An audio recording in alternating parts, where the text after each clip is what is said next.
Selamat malam semuanya, selamat berjumpa lagi dengan kami di channel Belajar Supranatural yang dibawakan oleh saya sendiri, yaitu Wira.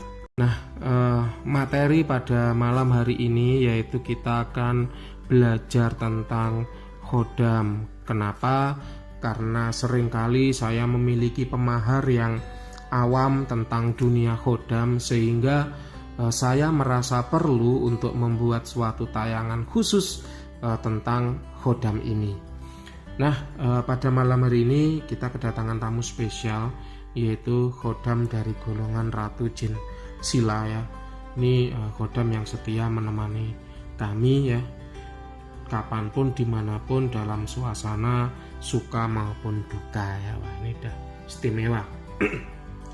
Baik teman-teman semua ya, jika teman-teman ingat tahun 2015 silam ya, di dunia Kaskus itu ramai membahas yang namanya spirit ya. Nah, spirit ini banyak orang mengartikan berbeda-beda ya.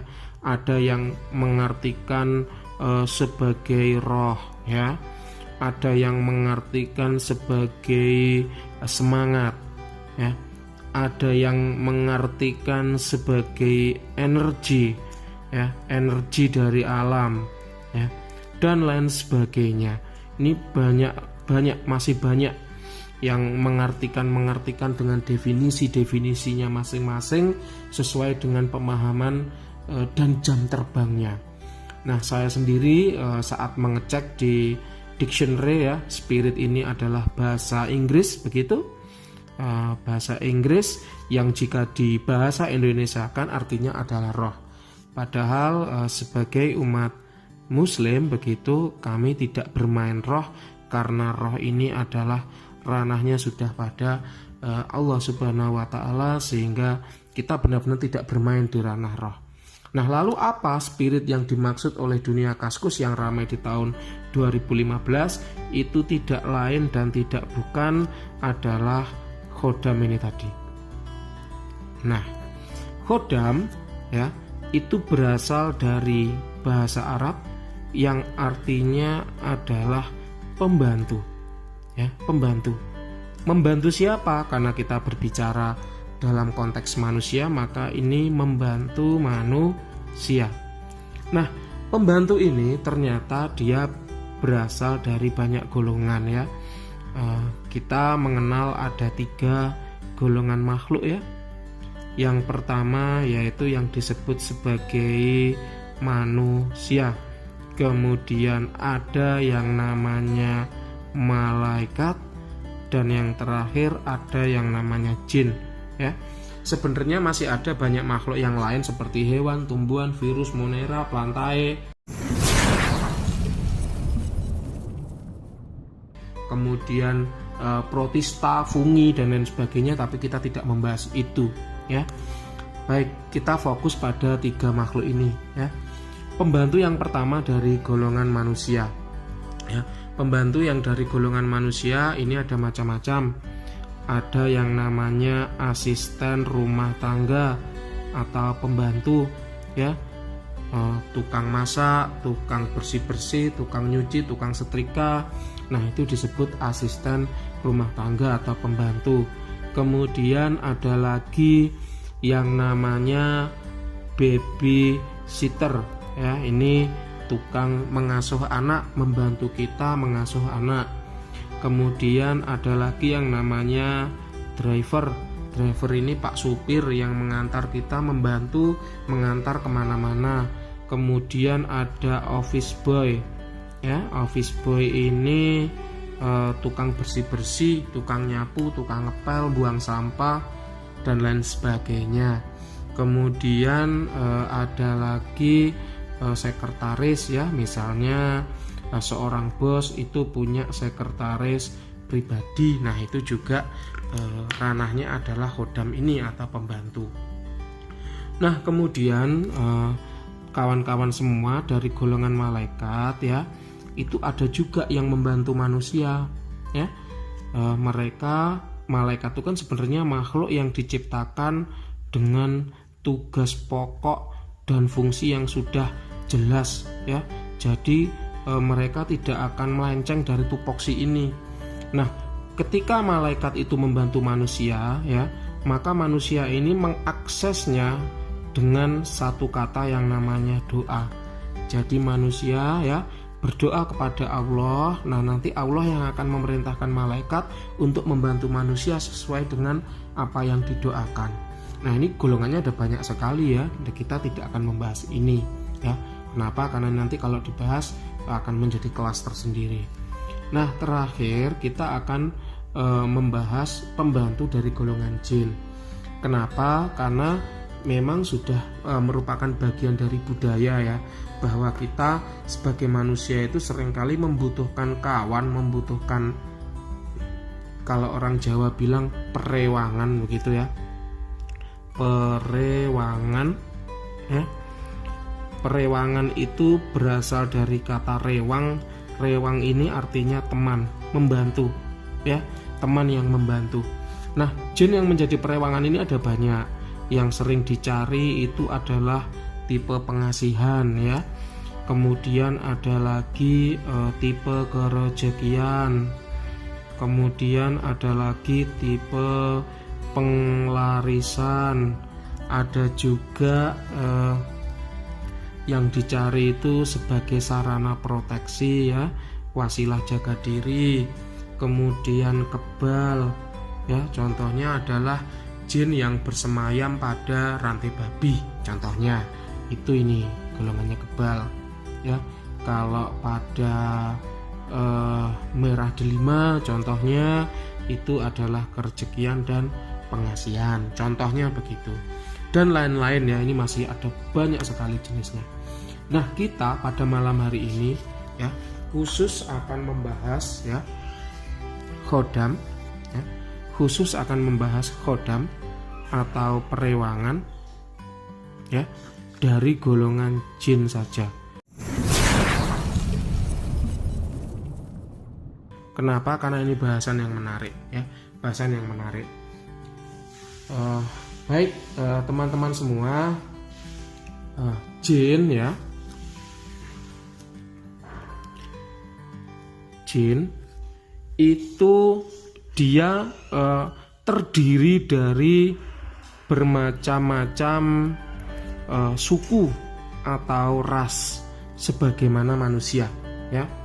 Terdiri dari bermacam-macam suku atau ras sebagaimana manusia. Nah, kita mengenal ada suku Jawa misalnya, kemudian ada juga suku Sunda, kemudian suku Dayak dan lain sebagainya. Nah, jin pun demikian, mereka berkelompok, bersuku-suku, ya, bersuku-suku, berjenis-jenis.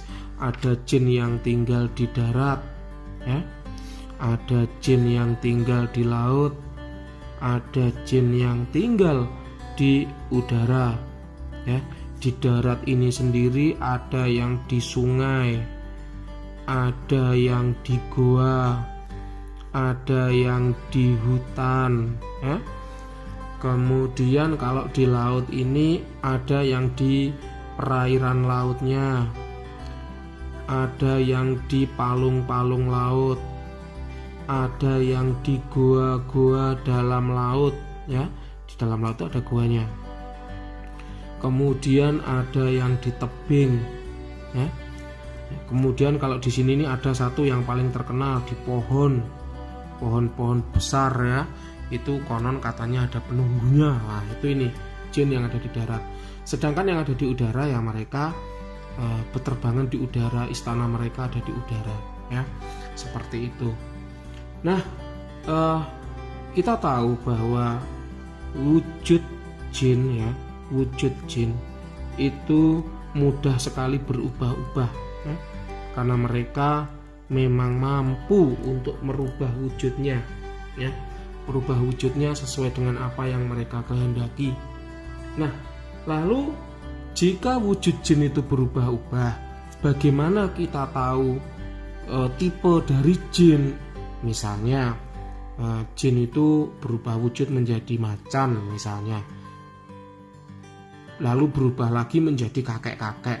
Nah, lalu gimana kita tahu fungsinya? Bagaimana kita tahu tuahnya? Karena untuk menjadi perewangan kan mesti kita harus tahu tuahnya dulu. Nah, maka dari itu untuk mengantisipasi wujud jin yang berubah-ubah ini, kita tidak melihat wujud. Ya, kita tidak melihat wujud dari jin, melainkan yang kita rasakan adalah vibrasi energinya. Ya, kami di Padepokan Sengkelat percaya bahwa wujud jin itu hanyalah seragam. Karena hanya seragam, maka wujud ini bisa berganti-ganti. Ya, hanya seragam. Ya, contohnya jin dengan wujud macan, dia dengan mudahnya berubah wujud menjadi manusia. Ya, kenapa? Karena wujud macan tadi hanya seragam yang menandai, sebagai tanda atau menandai bahwa tuahnya adalah sebagai proteksi. Ya. Misalnya tadi wujudnya adalah macan. Ya. Nah, itu seragam. Ya. Nah, itu seragam. Kalau misalnya wujud lain, misalnya wujud lain yang sering itu adalah wujud syekh. Nah, misalnya begini. Nah, biasanya yang punya wujud syekh itu tuahnya adalah sebagai spiritual guide, atau penunjuk dalam dunia spiritual. Kenapa ya? Karena itu tadi dia ketika belajar ilmu-ilmu spiritual, sehingga kemudian dia mengambil wujud sebagai syekh ini tadi, seragam.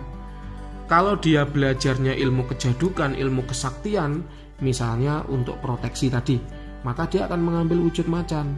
Supaya apa? Supaya garang, sehingga fungsi proteksinya benar-benar jalan. Ketika jin lain mau mengganggu, lihat, oh macan, serem, akan takut sehingga tidak jadi mengganggu. Begitu. Beda cerita kalau melihat wujudnya syekh, aki-aki tua, rambutnya panjang, putih, jenggotnya panjang, nggak jadi serem. Kenapa? Karena wujudnya tidak mendukung fungsi proteksi. Ya benar saja, karena memang fungsinya adalah sebagai spiritual guide. Seperti itu. Jadi wujud jin itu adalah seragam. Oleh karena itu kami tidak pernah melihat wujud jin, karena wujudnya yang selalu berubah-ubah tadi. Yang kami lihat apa ini? Vibrasi energi atau pancaran energi atau karakter energi. Nah, seperti itu. Nah, lalu wujud jin yang maksudnya seragam ini apa? Contohnya seperti ini, akan saya jelaskan supaya lebih mudah. Ya, kita bicara seragam ya. Kita bicara seragam. Seragam tadi adalah penanda, ya, penanda dari tuah jin tersebut. Ya, misalnya begini. Kita melihat manusia, ya, dia memakai seragam yaitu putih, kemudian bersepatu, ya, putih juga, kemudian membawa stetoskop, lalu membawa pulpen. Maka bisa kita bilang orang ini adalah seorang dokter yang tuahnya adalah sebagai sarana penyembuhan. Kita melihat lagi, ada orang berpakaian coklat, memakai rompi warna hijau, lalu membawa peluit atau sempritan dan membawa lampu lalu lintas. Kita bisa bilang dia adalah seorang polisi lalu lintas yang memiliki tuah sebagai proteksi. Contohnya begitu. Kemudian kita lihat lagi, ada orang pakai baju panjang, celananya juga panjang begitu, kemudian dia pakai helm cibuk ya, helm proyek, kemudian dia terlihat kumuh atau lusuh. Kita bisa bilang ini adalah seorang engineer atau pekerja atau tukang ya. Nah, seperti itu. Kemudian ada lagi kita melihat seorang laki-laki ganteng ya, kemudian membawa tas kulit, kemudian memakai jas ya, naik mobil Mercy misalnya. Kita bisa bilang ini adalah seorang eksekutif muda ya, tuahnya kerejekian misalnya begitu. Atau kita lihat seorang wanita cantik ya, wanita cantik memakai rok mini begitu, kemudian membawa rokok ya, membawa rokok, selalu tersenyum ya, menawarkan rokoknya mas misalnya ya, maka kita tahu dia adalah SPG rokok ya, SPG rokok. Seperti itu yang saya maksud dengan seragam tadi. Dan ini pun juga berlaku dalam dunia jin ya, juga berlaku. Misalnya wujudnya sangar ya, mengambil wujud macan misalnya atau naga, maka biasanya yang seperti ini memiliki fungsi proteksi. Naga juga bermacam-macam, misalnya ada naga putih. Biasanya yang begini nih selain proteksi, dia juga punya fungsi penyembuhan, misalnya begitu ya. Kita melihat wujud lagi, yaitu wujud wanita cantik ya, wanita cantik yang seksi begitu ya, seksi begitu, telanjang misalnya ya, telanjang itu nah begini ya misalnya. Nah, maka yang seperti ini biasanya punya fungsi sebagai pengasihan plus erotic dreams misalnya. Contohnya apa yang seperti ini? Contohnya banyak ya. For the example, ada Nim misalnya, ada sukubus misalnya, kemudian harem lilit. Nah, itu. Jadi yang saya bilang bahwa wujud itu adalah seragam. Nah, lalu bagaimana supaya kita bisa melihat aslinya dari jin tersebut? Maka jangan melihat wujud ya, kita fokus pada vibrasi energi. Nah, kalau wujudnya masih seperti ini, masih enak kita melihatnya. Bagaimana kalau wujudnya sudah kakek-kakek memakai baju panjang begitu aja? Nah, kita sulit mendefinisikan itu apa tuahnya, sehingga kita perlu melihat vibrasi energinya supaya tidak keliru mendefinisikan fungsi atau tuah dari kodam tersebut. Nah, demikian teman-teman semua ya tentang kodam ya. Ini pembuka saja. Materi malam hari ini akan bersambung ya. Akan saya lanjutkan ke rekaman berikutnya. Kita akan membahas tentang ini ya, vibrasi energi. Baik, sekian pada materi pada malam hari ini. Semoga membawa manfaat.